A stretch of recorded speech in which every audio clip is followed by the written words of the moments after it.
All right, we're going for it, y'all. Welcome to Unity of Tacoma. We are an online church with a physical presence in Tacoma, Washington. And as you may have guessed, this is our first time live streaming from my home to YouTube to the website. And I'm very excited. I'm doubly excited because we have, I'm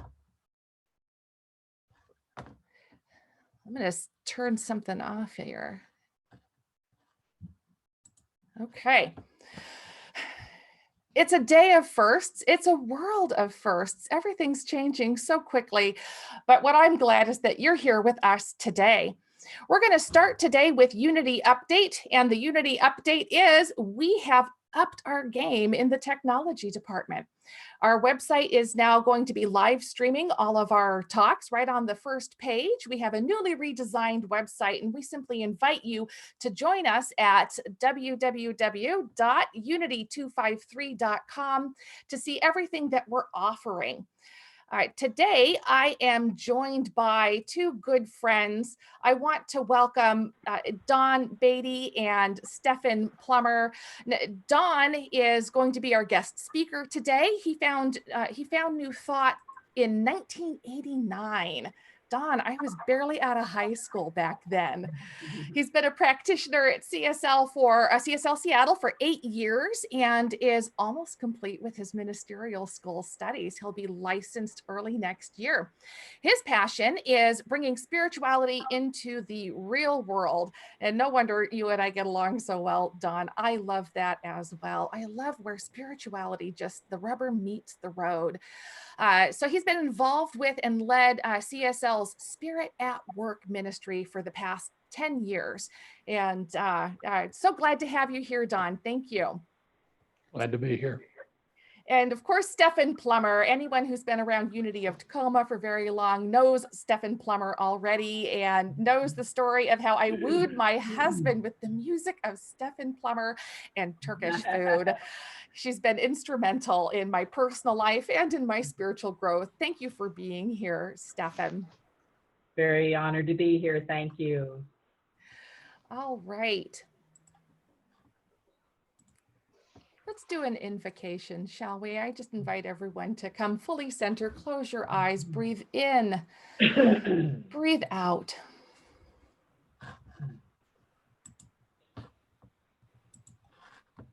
There is only one life. That is the life that is living and breathing as each and every one of us. That is the life of God, present in, through, and as each and every one of us. Today, we come together to once again explore this idea of the Christ consciousness, of our highest self, of that ability that humanity has to rise up into something new, something better, something that expresses the wholeness of spirit more than it did the day before.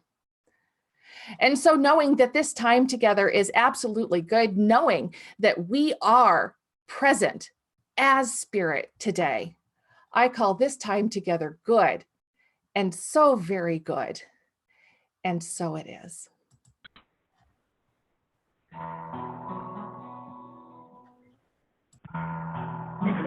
This is my song, I Give God Praise. I think a lot of you know this. Please join in. God is everything.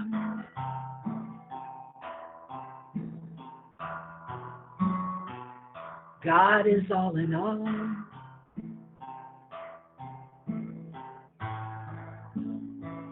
God is so divine.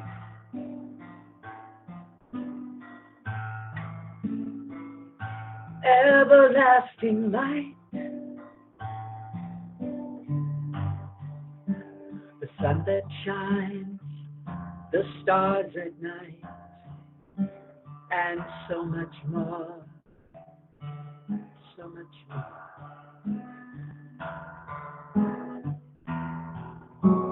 Every breath, every breath, every move, every move, every tree, every bird, every sound and every word. The moon in the sky and the mountains up high, and you and I, you and I, you and I. I give God thanks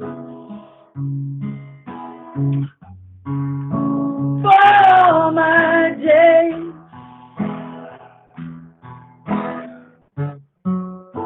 I'm glad for this time.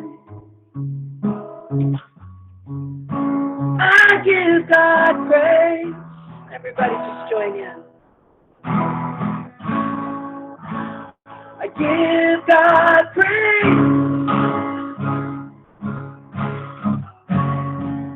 I give God praise.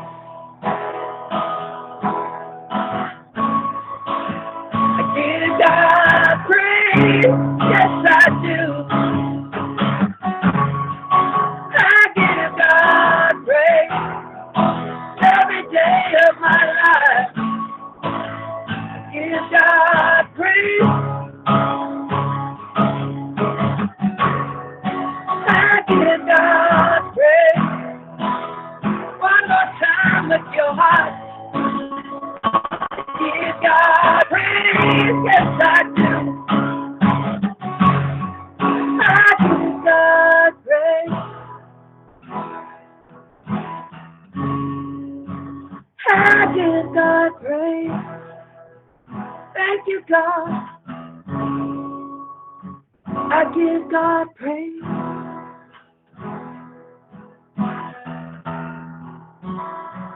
God is everything.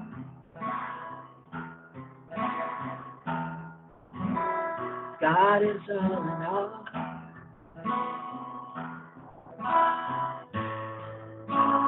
God is so divine.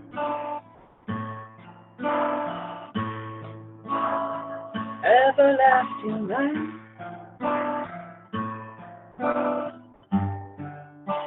The sun that shines, the stars that light, and so much more, so much more, so much more.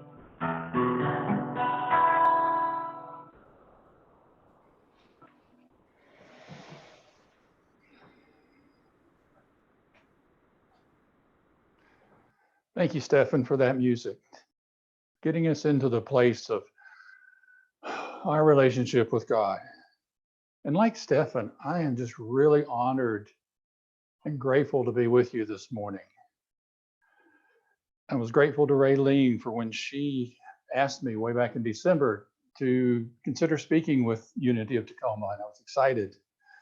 And there's another thing about Raylene that we all share that I wanted to make mention of this morning. I've been a practitioner at CSL Seattle for a long time and involved there in many ways. And Raylene and I are both practitioners there. And she's actually my lead practitioner on my Sunday morning service team. And so what I've learned over these years with Raylene as my lead is that when she asks you something, your best answers are just yes, when, and what. And it's just life have always gone so much easier once I started doing that with Raylene, particularly on Sunday mornings. And so if you've been around her, you know that's really the best way to work with her. But I also learned in that time that Raylene and I have shared how much she cares for this community. And so when she asked if I would be willing to speak, and knowing how deep her caring is for this community, there was no way the only answer I could come up with was yes. And so I'm really honored to support Raylene and this community on this Easter Sunday morning. Now, back in December when we started talking about this, it was a very different world. And I had all kinds of thoughts and worries about what kind of talk would I do, what would I find to say. And Easter for any minister, and certainly one who's on their way to being ministers, one of those really big services. It's what I've got to have on my A game. And it was going to be my first time to do an Easter service. And that was December. You know what? Pretty much that's December's plan, because we are now in a whole new world. And my plans, your plans, the world's plans for this Easter season have been sort of shaken up a bit. And I just want to acknowledge all of us for being here this morning or listening to this service later on, for finding the places, the touchstones that help us in these challenging times. Because in true honesty, this time of first, it is a challenge. It's causing us to get stirred up in ways we would not have ever thought about. This morning, just the first live full service for Unity of Tacoma. You guys missed all the excitement from 9:30 to about 10 till as we did our final troubleshooting. Like I said, it's my first Easter talk. The good news, I don't have anything to compare it to when I add in that this is the first Easter talk inside of a pandemic. It's a clear playing field for all of us this day. And we recognize where we are in this time of scariness, this time of loss, where our patterns have changed to be online and be present in this moment. We are doing things that are for the personal and societal good that we wouldn't do otherwise. And I think we're also learning a little bit about what societal good is all about. Before I move into the talk, I want to do one thing for sure, and that is to honor all of the first responders, the frontline folks, the helpers that are out there this morning taking care of those who are in need of care, and instead of being at Easter service. And so I'd like you to join me in a little exercise this morning to start with. We're going to do a virtual group hug and blessing. So I invite you to just take a moment and just give yourself a hug. Wrap your arms around yourself and just feel your own presence being hugged.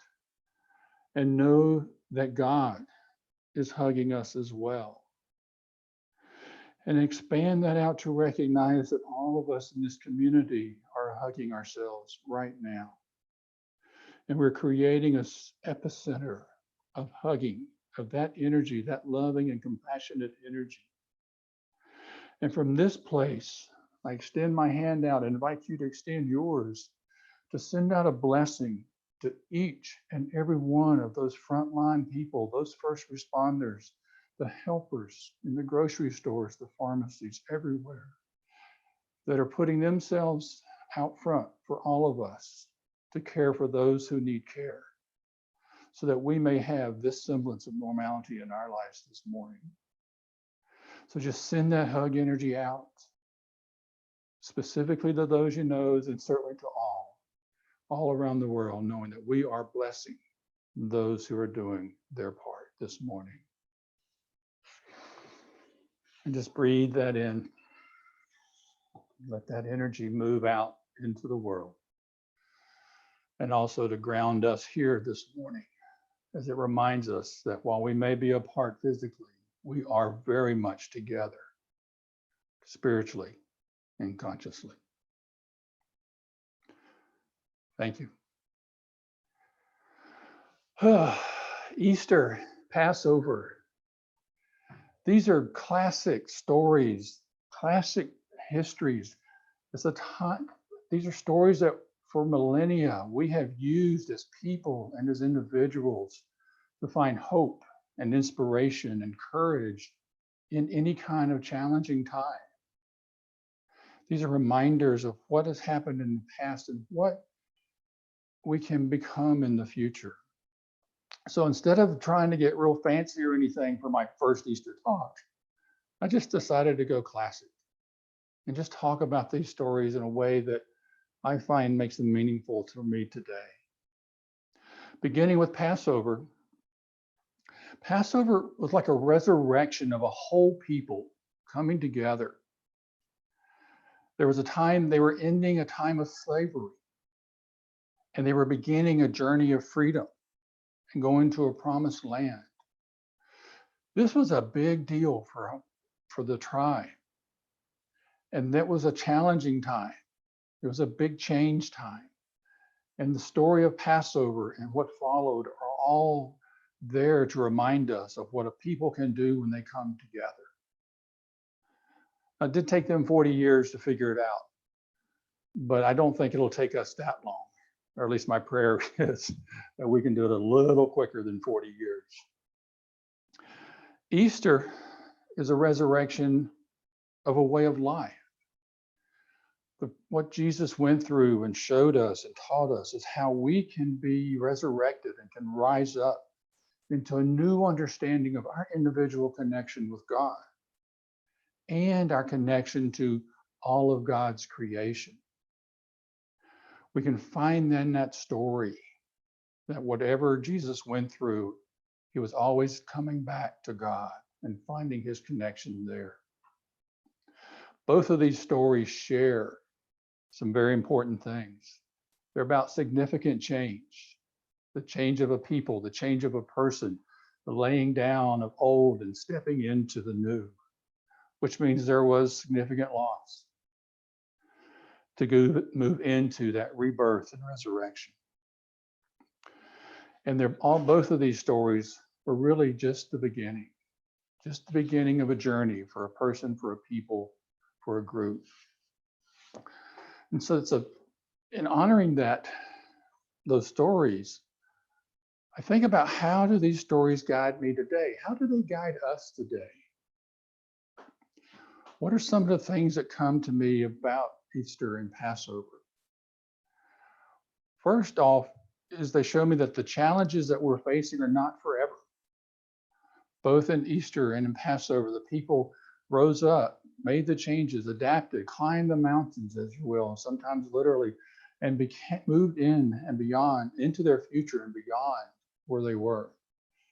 We find that each person in the story had a journey of their own. Each of us is having a journey right now that is shared with others and yet still so very personal. And the most powerful part of these stories is that we're not alone.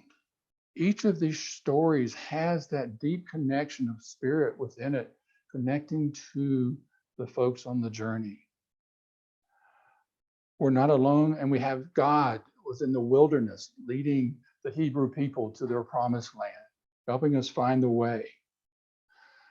In Easter, we have the blessings of the Holy Spirit that is now has descended and is amongst us, and always present.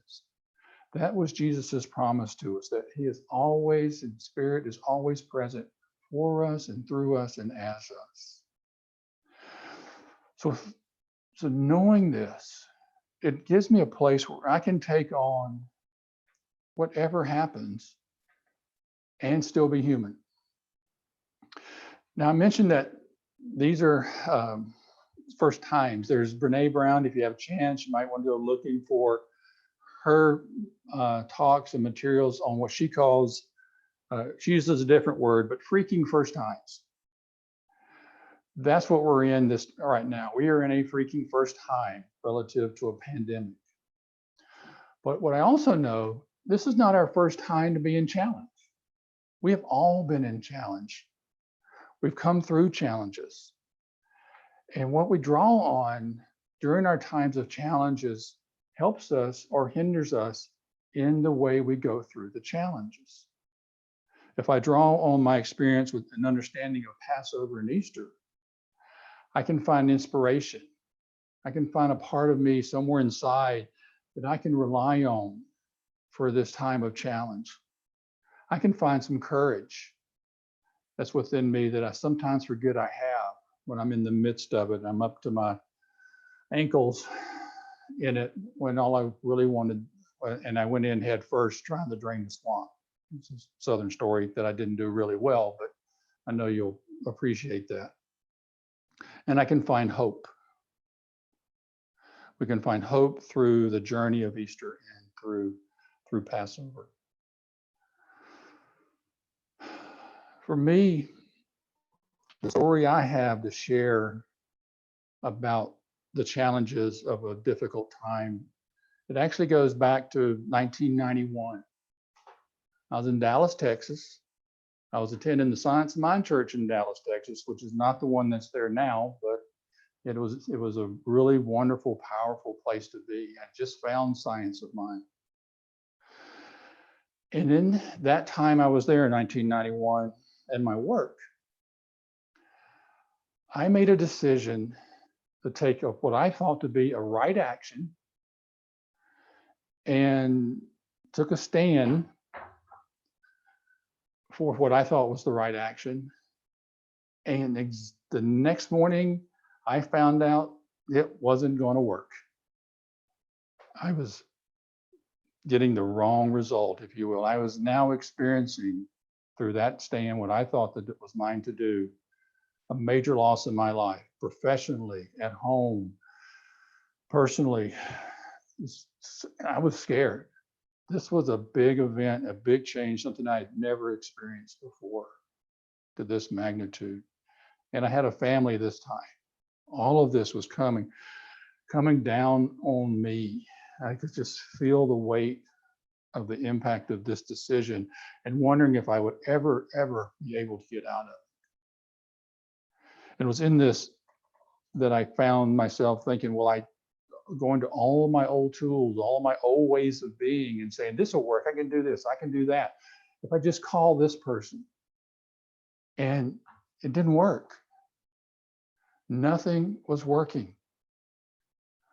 And all I could do was just sit. Just sit in that stew. What I know is that each of us has had that event somewhere in our journey in life where we've done something or been in a place where all of a sudden we're looking at something we've never seen before and it's really affecting us. And we have to find ourselves a way out. As a young science of mindist, at that point, what I found were the principles of science of mind and the teachings of the church and the community. And I know that in unity, these same principles are there too. So what I know is that as we're facing these challenges, we're sharing some of the same tools and some principles that apply to getting through them. And those same principles were back in the Passover days and in the Easter story. And so I want to take just a few minutes and talk about some of those and how they've worked for me and how they worked then and how we might be using them now. The first one was prayer. I went to prayer. I'd been a prayer since I was in a Baptist growing up. Our prayers were supposedly different now that I was in science of mind and all enlightened. But I found that in a challenging situation, what happens is old habits just come roaring back. And so we pray as a human prays. And the prayers range from, damn it, God, fix this. I did what I was supposed to do. And all I got for it is nothing but challenge and a hard place to be in. My family's at risk. You have got to fix this. That prayer was said more than once. And it just honors who I am as a person and a human. I would sometimes move into that place of, okay, God, thy will be done. Who's ever said that prayer? For me, at that time in my life, that was me just kind of giving up. I can't do this, God, you do it. I hope that would work better than saying, God, fix it.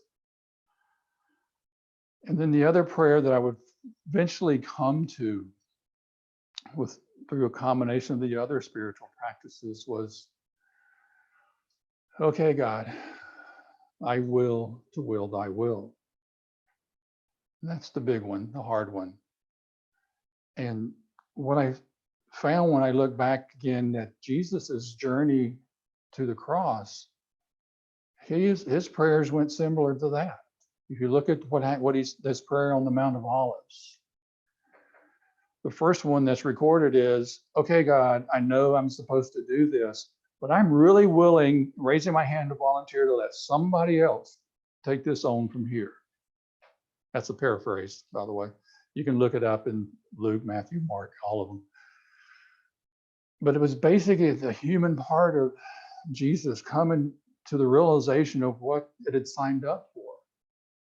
And it's expressing, and we're human, and when we express from that humanness, we really do open ourselves up to be able to take that next step, which Jesus took in his next prayer, which was to say, okay, God, I have a preference, but thy will be done.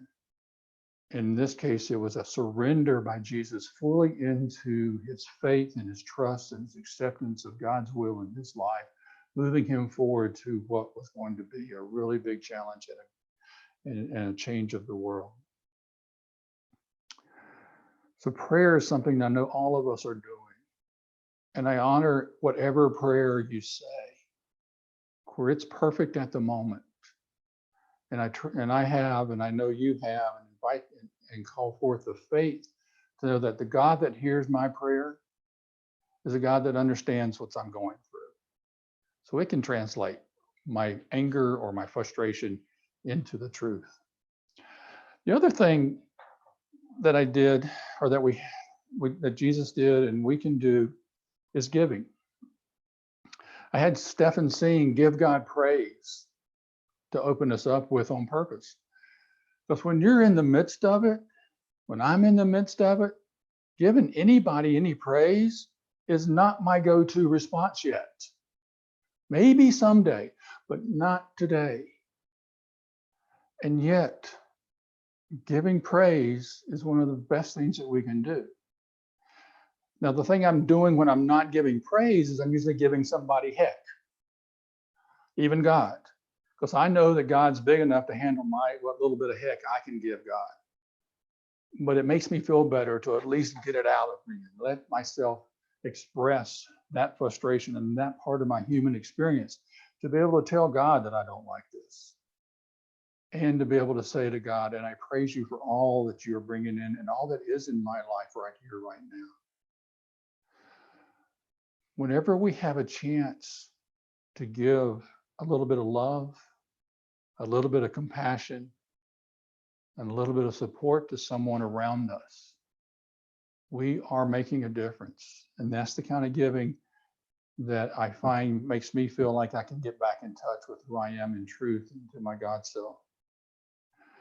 And I saw Jesus do that in the story of the time of around the crucifixion. He gave, Peter, he had called forth and said, you're going to deny me 3 times, which Peter didn't really deny. First off, he denied he would deny Jesus 3 times. But it happened in the story. And Peter was forgiven for that. Jesus told him that in a full sense of compassion, that I love you now and I will love you then. So that we see giving of compassion in any form to someone in this time of challenge not only blesses them, but it also blesses us. The other part about our giving of our energy and time into this period of challenge is that we have to let go of small and large. Our small acts are sometimes the most powerful acts of giving we can do right now. Just to stand 6 feet away from someone is giving them the blessing of my protection of you and your protection of me in this time of fear and contagion. We take and bless each other by the small act of waiting in line more patiently than we might have used to. I had to forgive somebody in the grocery store yesterday, or no, it was Friday, and because they were on their phone in front of the place I wanted to be, the salsa section, and just oblivious to me wanting to get what I wanted. And I was staying 6 feet away. And after I got over it, the first thing I said was, and I bless you. I know whatever you're doing is important right now, but I wish you would do it somewhere else. And so it's recognizing that interplay of how we try and move through this, recognizing each person has their journey as we have our journey. And the other part, even those small blessings, when one of us blesses someone, it just adds to the whole community, to the whole world blessing, where God and Spirit take those little blessings and combine them and let them multiply and move through society to help us all find a better way to handle what's going on, and to stay present with ourselves and compassion for ourselves. Another thing that we do that relates to the Easter story and now is we kept in the Passover story, or the after the crucifixion, the disciples continued to meet. They came together. They didn't know what they were doing for sure based on what we read there, but they were continuing to come together. Today, we're continuing to come together in online technology. It's something that we can do to help remember the connections that we have, that we will have when this is over. We make physical connections where we can. We make mental connections where we can. We do it with a conscious of knowing that time and space don't stop us from being connected. For we are all connected in this world by who we are and by being creators of the one mind, the one life, and that one presence.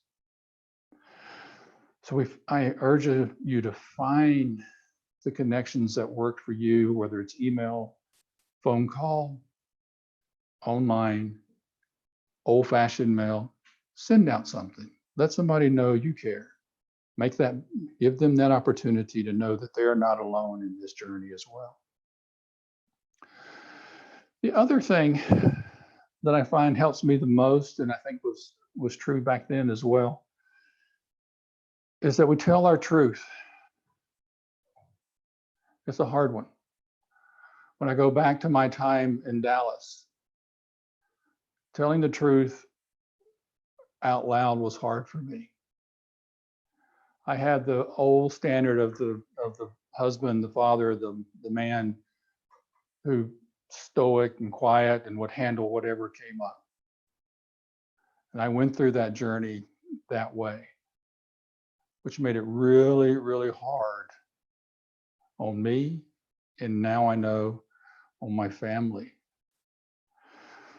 So telling the truth about to ourselves and to others is so freeing, is what I know now. To be able to tell my wife that I'm at about a 12 on a scale of 100 today. Can you help me? Or at least give me a little space while I try and recharge my batteries. And she can do the same for me. This is something that Brene Brown, the author of Dare to Lead, has a nice little 28-minute talk on that you can find that gives some real good ideas about this. But by knowing now that telling the truth and not keeping it inside makes me more whole and allows my relationships to maintain that wholeness. It's something I wish I'd have known in the past, but I'm grateful that I know it today. So tell the truth, your truth, our truth. We know we don't like some things, that's the truth, but we can also look up and know and bring that truth of God into our lives today. The other thing I find about truth is that it really brings me to the present moment. It allows me to speak from my heart and from my wisdom of who I am and what's going on at this moment, and not have to worry about anything else. So prayer, all kinds, giving of big and little, and telling our truth and taking some action are all things that if you look back over any times you had a challenge, I'll bet you'll find those in there as a way that you got through whatever journey that you were on. Ultimately, and obviously, since I'm standing here in Seattle in 2020, I must have found a way out of the journey in Dallas, and I did. It was a complete call. It was a literal call from a place that I did not even really know much about, and had no expectation would have anything to do with my future. And in hindsight, the curious thing is what had it happened in summer of 1991 was through probably because of Science of Mind, I can blame that teaching, as I became aware of a desire within me to not only do good, but to do well. I found that truth in the teachings and said, I can do good in the world and I can still do well. And through that journey of challenge and loss, which was in hindsight totally required for me to make this change, I ended up here in Seattle working for a firm that I now own, creating and preserving low-income housing across the country, and doing it in a way that is what we like to teach now, is that it works for everyone. I couldn't have done that, gotten to this point, without the journey that I went through. And I have to remember my past journeys whenever I'm in the current journey, to remind myself that God's with me through it all. And it's my time to breathe, my time to stay centered. It's my time to be human. And remember that on the other side of this is a great good, a good that I may not even know I'm ready for. So to kind of sum this up, I would like to use a quote that I came across again that I thought was written by some spiritual guru kind of person. And I found out it was written by a gentleman who was actually a stockbroker, a man of letters, about 80 years ago. And the quote is, "What lies behind us and what lies before us are tiny compared to what lies within us."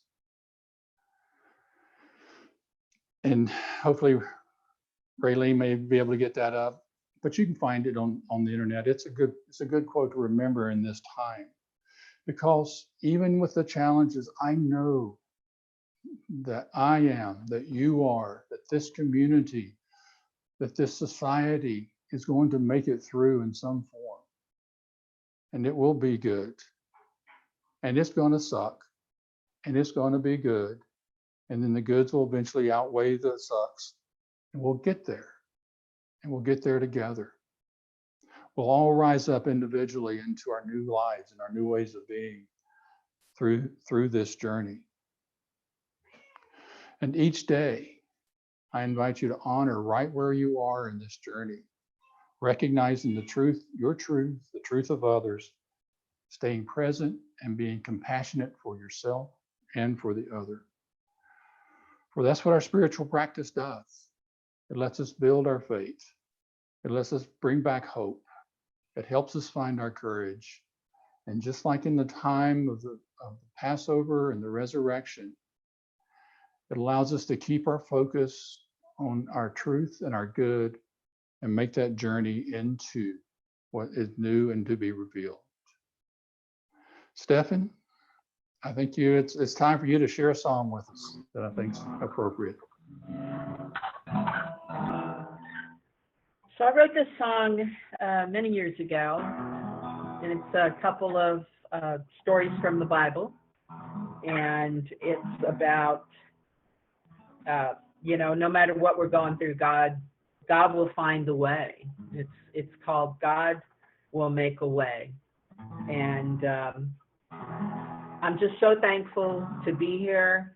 I'm thankful to be able to sing today, to have my health, and I bless everybody who's participating in this service and all of your loved ones and the world. We will find a way, and God's going to find that way through us. I believe that. And you all look so beautiful to me, Raylene and Don. I miss you guys. I miss hugging you. But, we'll do that again. So here's my song, God Will Make a Way.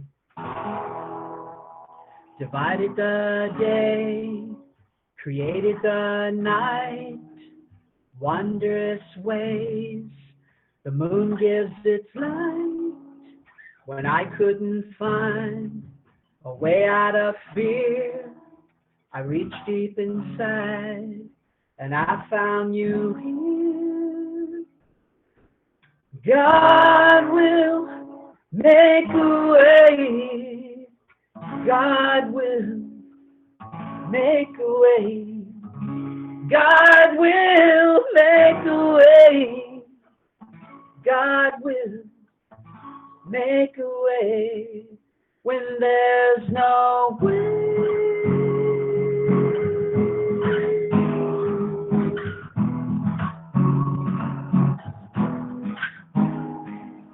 Divided the loaves, count all the fish. There's not enough to each get our wish. Fill up our hearts and fill up our souls. Fill up the world, the wishes untold. Oh, the riches untold. But I know that God will make a way. God will make a way. Yes, God will make a way. God will make a way when there's no way.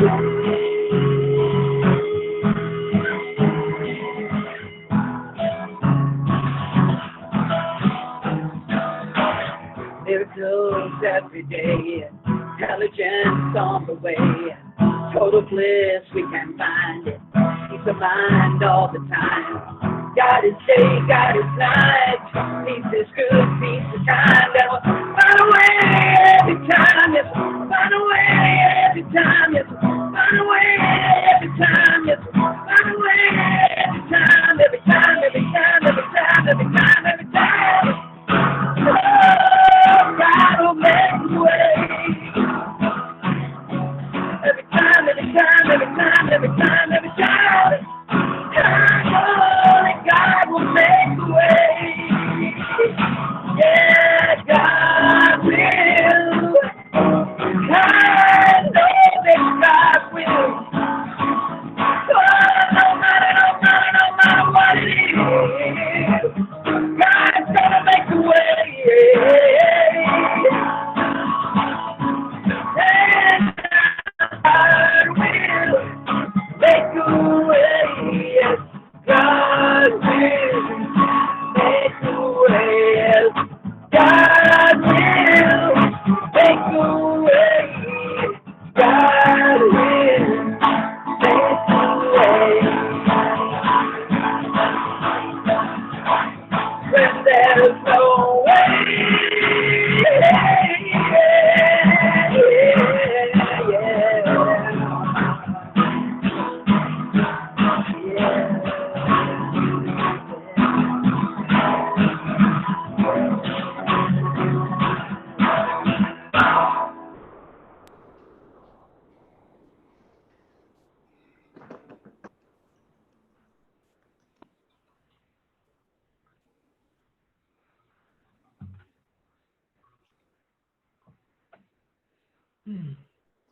Thank you, Stephan. That was beautiful.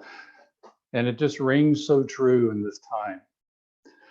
And I know Raylene, I know how she cares for this community. I know this community and its care for each other. And together, God makes a way through us and with us for whatever's coming up forth.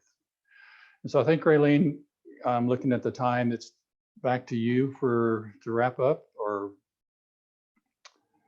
this is one of those things about Zoom that you can't whisper behind the scenes and ask a question.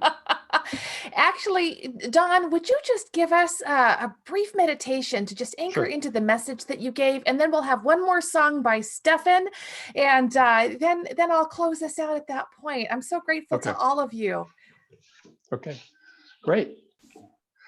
All right, so let's do a little meditation here.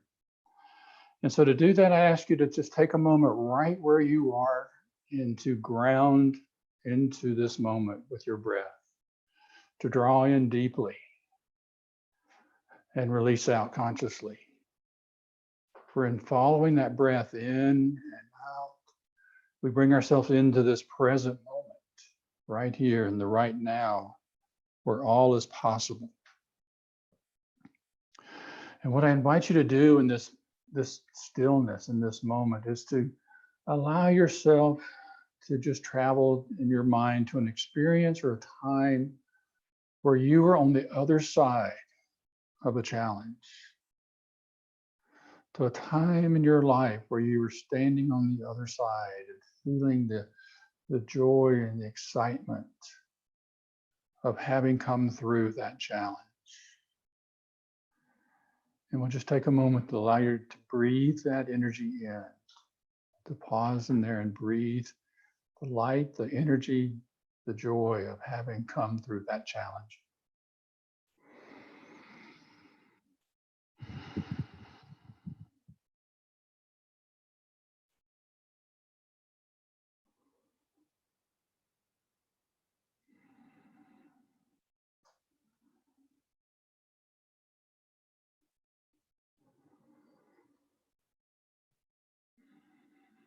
You're on the other side.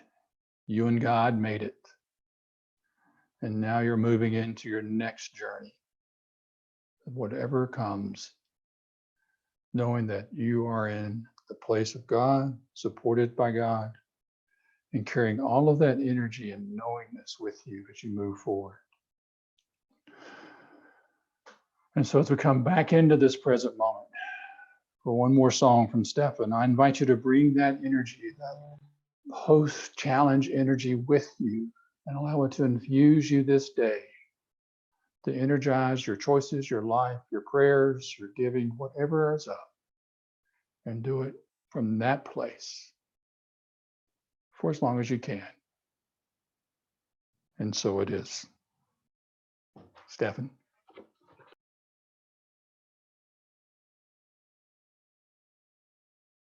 Honored to be here so much. Thank you so much for having me. And I love this song that I wrote years ago, and I actually wrote it for an Easter service. And so I'm so glad I get to sing it on Easter. It's called I'm Rising in Love. Though there are times when I cannot see the path in front of me, I lose my way. I feel so alone, like every friend I've ever known is gone. So far, far from home. Then I hear life call to me. There are choices to make.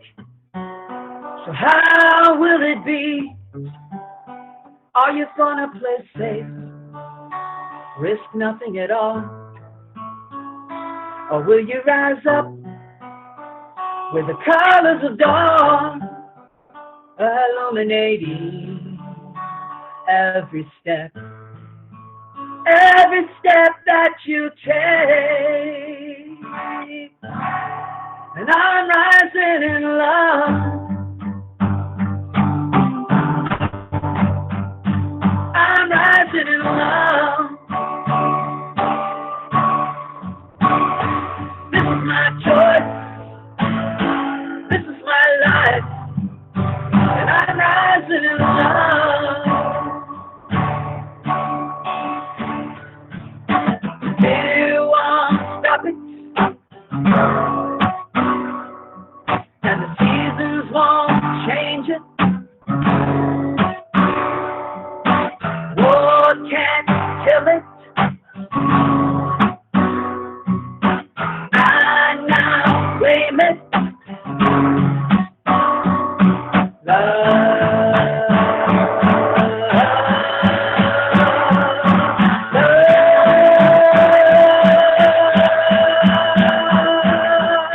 divine, Spirit God within me. Your love flows throughout.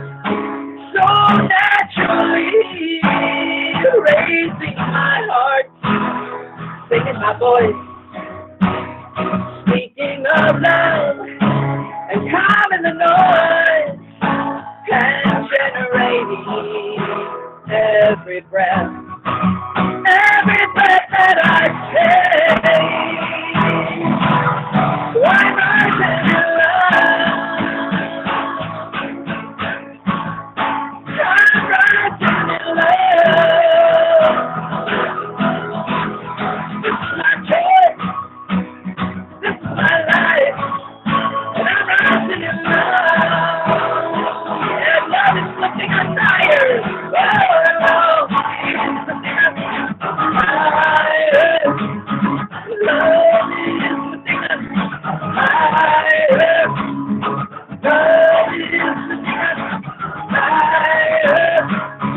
Love is lifting us higher. Higher, higher, higher. Higher.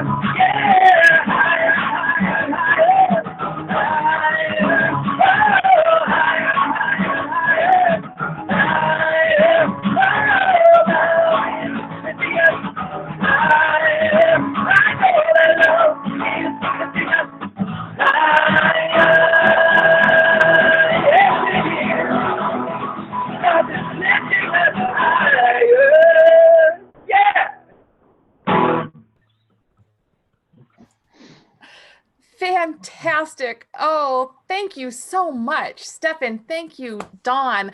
I am so grateful to both of you for being with us today, for being part of some really big firsts for Unity of Tacoma, and for making it easy.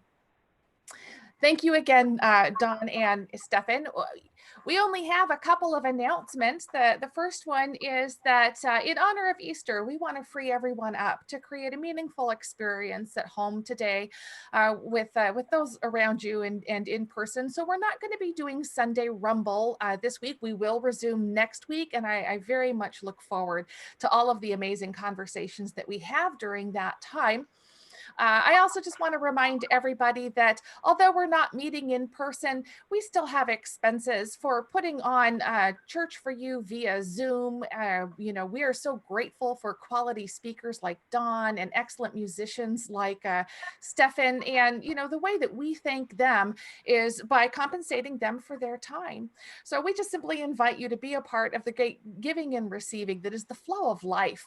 And just to remember that this church service is brought to you by you, and we would very much appreciate it if you would just check out our Zelle link. And I believe if you visited our new website that we also have PayPal now, so I'm very excited about that.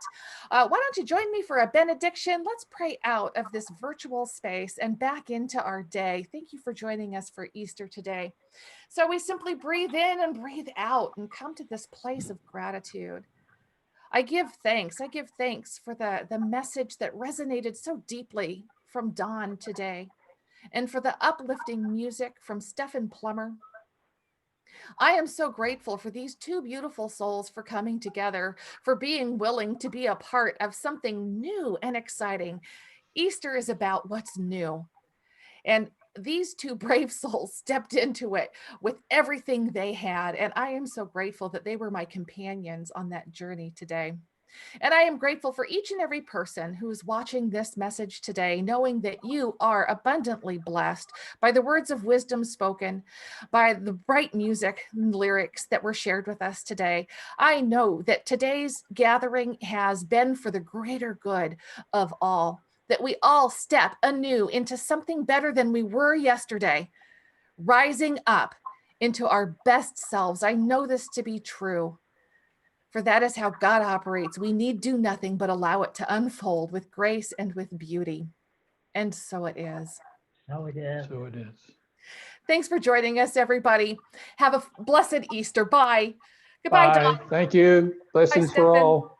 Thanks so much. Bye, Stephan. Greatly. Bye, Don. Love you. Bye. Love Love you y'all. too. Bye. All right. Take care. Bye.